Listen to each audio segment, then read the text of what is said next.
తెలంగాణ రాష్ట్రానికి సంబంధించి భూ వ్యవస్థలో ఒక పెద్ద మార్పు రాబోతుంది. సర్వే నుంచి రిజిస్ట్రేషన్ వరకు అన్నీ ఒకే పోర్టల్లోకి వస్తున్నాయి.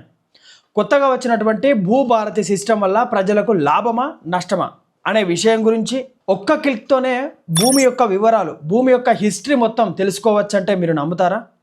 అయితే ఇప్పటి వరకు ధరణి వల్ల వచ్చినటువంటి సమస్యలు చాలానే చూసాం. కానీ ఇక ముందు తెలంగాణ ప్రభుత్వం ఇంటిగ్రేటెడ్ భూభారతి అనే ఒక కొత్త సిస్టమ్ని తీసుకురాబోతుంది. ఇది నిజంగా ప్రజలకు ఉపయోగపడుతుందా లేక ఇంకో ఏదో పెద్ద సమస్య తీసుకొచ్చి పెడుతుందా అనే విషయం గురించి ఈ వీడియోలో క్లియర్గా తెలుసుకుందాం. మీకు లాలెన్స్ టీవీ వీడియోలు ఉపయోగపడుతున్నాయి అనుకుంటే మీరు మాకు సపోర్ట్ కూడా చేయవచ్చు. ప్రతి వీడియో కింద కనిపించే థ్యాంక్స్ బటన్ పై క్లిక్ చేస్తే మీకు నచ్చిన అమౌంట్ ద్వారా సపోర్ట్ చేయవచ్చు. అలాగే జాయిన్ బటన్ పై క్లిక్ చేసి కూడా మన ఛానల్లో మెంబర్గా చేరవచ్చు. మీ సపోర్ట్ వల్ల ఛానల్ గ్రోత్ ఎంతగానో పెరుగుతుంది. మరిన్ని లీగల్ వీడియో అవేర్నెస్ ప్రోగ్రామ్స్ చేయడానికి ఎంతగానో ఉపయోగపడుతుంది. మీరు ఒకసారి ఆలోచించండి, సపోర్ట్ చేయండి. Thank you. అయితే ఇంటిగ్రేటెడ్ భూభారతి అంటే తెలంగాణ ప్రభుత్వం కొత్తగా తీసుకొచ్చినటువంటి డిజిటల్ ల్యాండ్ సిస్టమ్. ఇందులో survey number, registration, revenue record, ROR, mutation ఇవన్నీ ఒకే పోర్టల్లోకి కలుస్తున్నాయి. ముందు వేరువేరుగా ఉండేవి ఇవన్నీ, కానీ ఇప్పుడు ఒకే ప్లాట్ఫారంకి తీసుకురావాలని ఈ భూభారతిలోని కొత్తగా సిస్టాన్ని తీసుకురావడం జరిగింది. అయితే వాటిలో ఉన్నటువంటి ముఖ్యమైన ఫీచర్స్ గురించి మనం ఆలోచిస్తే ఒకటోది వచ్చేసి ఒకే క్లిక్తో పూర్తి సమాచారం ఎలా తెలుసుకోవాలి, ఏమేమి కనిపిస్తాయి అంటే రైతు లాగిన్ అయ్యాక అందులో ఆర్ఓఆర్ రికార్డ్ ఆఫ్ రైట్స్, దాంతోపాటుగా ఈసీ ఎన్కంబరెన్స్ సర్టిఫికేట్ కూడా. మరొక విషయం ఏంటంటే మ్యూటేషన్ డీటెయిల్స్ కూడా వస్తాయి. మార్కెట్ వాల్యూ ఎంత ఉంది అంటే మీ ఏరియా పరిధిలో, మీ యొక్క జ్యూరిస్డిక్షన్ పరిధిలో ఉన్నటువంటి ఏరియాకు ఎంత ఖరీదు అనేది వస్తుంది అనే విషయాన్ని కూడా, మార్కెట్ వాల్యూ వివరాలను కూడా అందులో ఉంచబోతున్నారు. దాంతోపాటుగా విలేజ్ మ్యాప్, మీ గ్రామానికి సంబంధించి లేదంటే మీ పట్టణానికి సంబంధించినటువంటి విలేజ్ మ్యాప్, ఆ యొక్క మ్యాప్ను కూడా అందుబాటులోకి తీసుకురాబోతుంది ఈ యొక్క సిస్టమ్ ద్వారా. దాంతోపాటుగా సర్వే మ్యాప్ అంటే మీ యొక్క భూమి యొక్క వివరాలు, ఆ భూమి యొక్క వివరాలు ఎలా ఉన్నాయి, ఆ మ్యాప్లో బౌండరీస్ ఎలా ఉన్నాయి, ఆ బౌండరీస్లో ఈస్ట్, వెస్ట్, నార్త్ ఎవరున్నారు అనే విషయాన్ని గురించి సర్వే మ్యాప్లో మనకు అర్థమవుతుంది. అయితే భూమి యొక్క సర్వే మ్యాప్ను కూడా అందుబాటులోకి తీసుకురాబోతున్నారు ఒకటే ప్లాట్ఫారం పైన.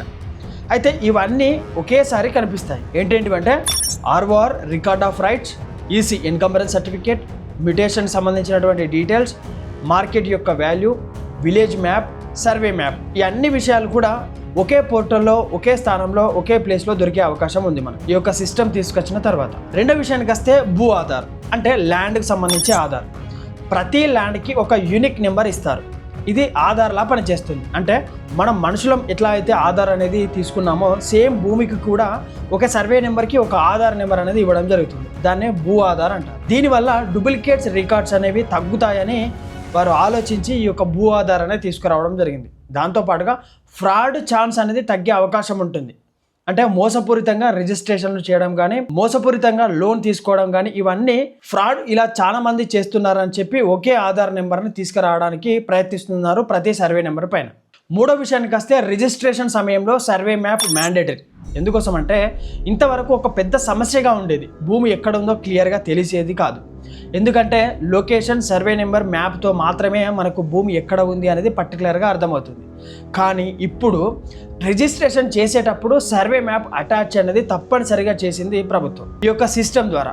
అయితే దీనివల్ల బౌండరీ డిస్ప్యూట్స్ తగ్గుతాయి. అంటే ఇరుగువారి, పొరుగువారితో మనకున్నటువంటి బౌండరీస్ ఎక్కడైతే ఉన్నాయో వాటి విషయంలో చాలా వరకు ప్రతి ఒక్క బౌండరీ డిస్ప్యూట్ కలుగుతున్నటువంటి వారందరికీ కూడా ఈ యొక్క మ్యాప్, సర్వే మ్యాప్ వచ్చిన తర్వాత చాలా క్లియర్గా ఉంటుంది. కాబట్టి డిస్ప్యూట్ అనేది తగ్గే అవకాశం కలుగుతుంది అంటూ ప్రభుత్వం చెబుతుంది. దాంతోపాటుగా ల్యాండ్కి సంబంధించిన బౌండరీ డిస్ప్యూట్ వస్తే మనం ఆటోమేటిక్గా వెళ్ళాల్సింది కోర్టుకే. కాబట్టి కోర్టు బర్డెన్ కూడా, కోర్టులో వెళ్ళే అటువంటి కేసెస్ బర్డెన్ కూడా తగ్గే అవకాశం ఉంటుందని ప్రభుత్వం భావిస్తుంది. నాలుగో విషయానికి వస్తే ఎస్ఎంఎస్ అప్డేట్ అంటే మీరు అప్లికేషన్ పెట్టిన తర్వాత ప్రతి స్టేజ్లో ఎస్ఎంఎస్ వస్తుంది. ఇది ట్రాన్స్పరెన్సీ అనేది పెరుగుతుంది దీనివల్ల. ఐదో విషయానికి వస్తే కరెక్షన్ అండ్ అప్పీల్ సర్వీస్ అంటే తప్పులు ఉంటే కరెక్షన్ కోసం కూడా అప్లికేషన్ చేసుకోవచ్చు. దాంతోపాటుగా అప్లికేషన్ చేసుకున్న తర్వాత కరెక్షన్స్ కూడా సరిగ్గా లేకపోతే మళ్ళీ మనం పై అధికారులకు అప్పీల్ కూడా చేసుకోవచ్చు. ఆ వసతి కూడా కల్పిస్తుంది ఈ యొక్క సిస్టమ్ ద్వారా. అయితే ఈ యొక్క విధి విధానాన్ని పైలట్ ప్రాజెక్ట్గా తెలంగాణ రాష్ట్రంలో ఒక 5 మండలాలకు కేటాయించడం జరిగింది. ఎందుకోసం అంటే ఈ యొక్క 5 మండలాలను ఫస్ట్ ఆఫ్ ఆల్ మనం ట్రయల్ చేసిన తర్వాత సక్సెస్ఫుల్గా కొనసాగించినట్లయితే తెలంగాణ రాష్ట్రం మొత్తం దాన్ని వ్యాప్తి చెందించి ప్రతి అధికారికి పని అప్పచెప్పి వాటిని పూర్తి చేసుకోమని గైడ్లైన్స్ ఇవ్వడం జరుగుతుంది. అందుకోసమని మనం ఎంచుకున్నటువంటి అంటే ప్రభుత్వం ఎంచుకున్నటువంటి తెలంగాణ రాష్ట్రంలో ఏ జిల్లాలో ఏ మండలాలు ఉన్నాయని తెలుసుకుందాం.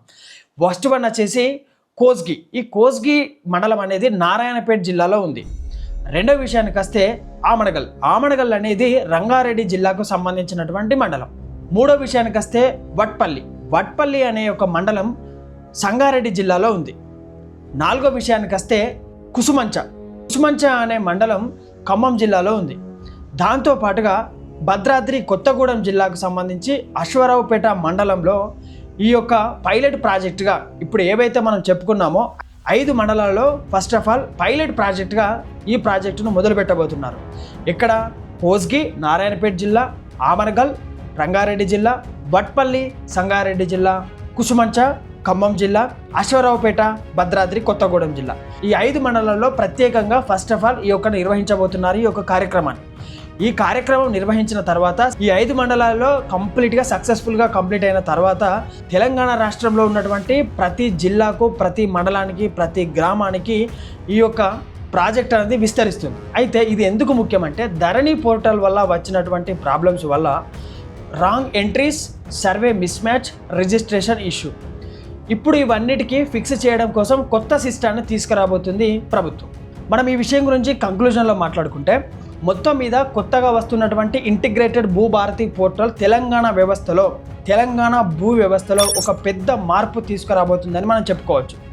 ఇందులో సర్వే, రిజిస్ట్రేషన్, రెవెన్యూ అన్నీ ఒకే చోట ఉండడం వల్ల ప్రజలకు సులభతరం అవుతుంది, పారదర్శకత అనేది పెరుగుతుంది, భూమి యొక్క వివాదాలు తగ్గే అవకాశం ఉంటుంది. ముఖ్యంగా భూ ఆధార్ నెంబర్ మరియు సర్వే మ్యాప్ అనేది కంపల్సరీ చేయడం వల్ల భవిష్యత్తులో ఫ్రాడ్ చాలా వరకు తగ్గే అవకాశం ఉంటుంది. కానీ పూర్తిగా ఈ ప్రాజెక్టు విజయవంతం కావాలి అంటే డాటా అక్యురెన్సీ అనేది తప్పనిసరిగా ఉండాలి. దాంతోపాటుగా ప్రాపర్ ఇంప్లిమెంటేషన్ అనేది ఉండాలి.